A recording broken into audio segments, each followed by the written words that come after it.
तो जो चौथी कंट्री यूरोपियन कंट्री जो इंडिया आती है, ठीक है ना, वो कौन थी? फ्रेंच। ओके, तो 1664 में जो है वो फ्रेंच ईस्ट इंडिया कंपनी जो है वो इसकी बुनियाद पड़ती है इंडिया में। वो कैसे जो फ्रांस का राजा था, फ्रांस का किंग था, रूलर था, मोनार्क था, वो कौन था? वो था लुइस 14, ठीक है ना। उसका एक फाइनेंस मिनिस्टर था जिसका नाम था कोलबर्ट।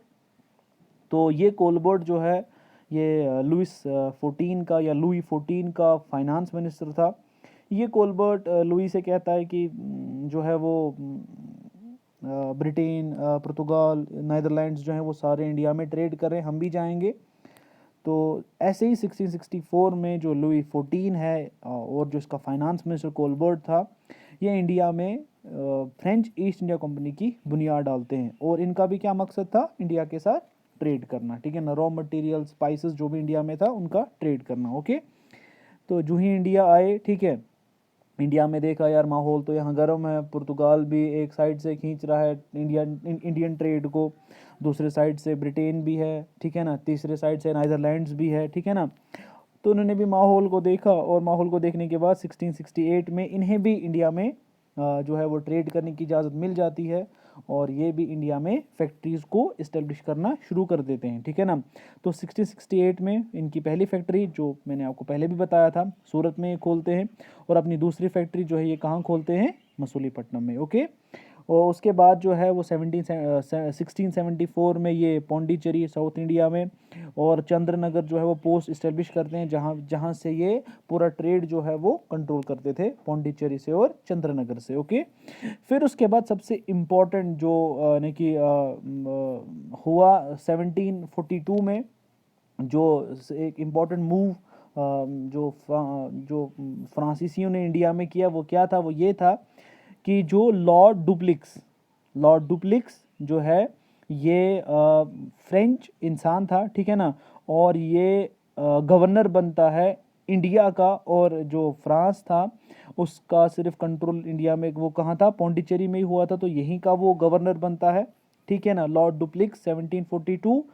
तो जो फ्रांसीसियों का मकसद था अभी तक इंडिया में 1742 तक जो मकसद था फ्रांस का इंडिया में, वो क्या था? वो था सिर्फ ट्रेड, इंडिया के साथ ट्रेड करना, स्पाइसेस का, बाकी चीज़ों का, ठीक है ना। लेकिन जो ही लॉर्ड डुप्लिक्स जो है वो गवर्नर बनता है पौंडीचेरी का या इंडिया का, जो भी टेरिटरीज इनके कंट्रोल में थी, ये क्या करता है? ये उस ऑब्जेक्टिव को चेंज करता है। कौन सा ऑब्जेक्टिव? फ्रांसीसियों का मकसद सिर्फ ट्रेड करना, लेकिन नहीं, जब लॉर्ड डुप्लिक्स गवर्नर बनते हैं वो इस ऑब्जेक्टिव को चेंज करता है और क्या बोलता है? Imperial expansion. मतलब आज से हमें इंडिया में सिर्फ ट्रेड नहीं करना है, बल्कि जो इंडियन टेरिटरीज हैं उन्हें कब्जा करना, उन्हें सब्जुगेट करके अपने अंडर कर लेना है, ठीक है ना। लेकिन ब्रिटिशर्स भी तो पहले से ही मौजूद थे। ओके, तो यहां से जब फ्रांस इंडियन टेरिटरीज को कंट्रोल करना शुरू करेगा तो यहां से अंग्रेजों और फ्रांसीसियों के दरमियान लड़ाई होगी, और इस लड़ाई का नाम क्या होगा? याद रखना, एंग्लो कर्नाटिक वॉर्स। तो इंडिया में फ्रांस के दरमियान और ब्रिटेन के दरमियान जो लड़ाई होगी, यानी कि जो है वो वॉर्स होंगे, तो ये वॉर्स क्या कहलाएंगे? Anglo Carnatic wars. एंग्लो मतलब इंग्लिश, कर्नाटिक एक रीजन है साउथ इंडिया में, पढ़ेंगे हम इसको अच्छे तरीके से। तो एक नया चैप्टर जो है वो, या नया यानी कि लेक्चर जो है वो, हम आगे इसको अच्छे से डिस्कस करेंगे कि अंग्रेज़ों और फ्रांसीसियों के दरमियान कैसे लड़ाई हुई और किस तरीके से जो है, यानी कि, और इस लड़ाई में कौन जीता और किस तरीके से यानी कि ब्रिटिश लोग जो है वो कामयाब हो गए, ठीक है ना।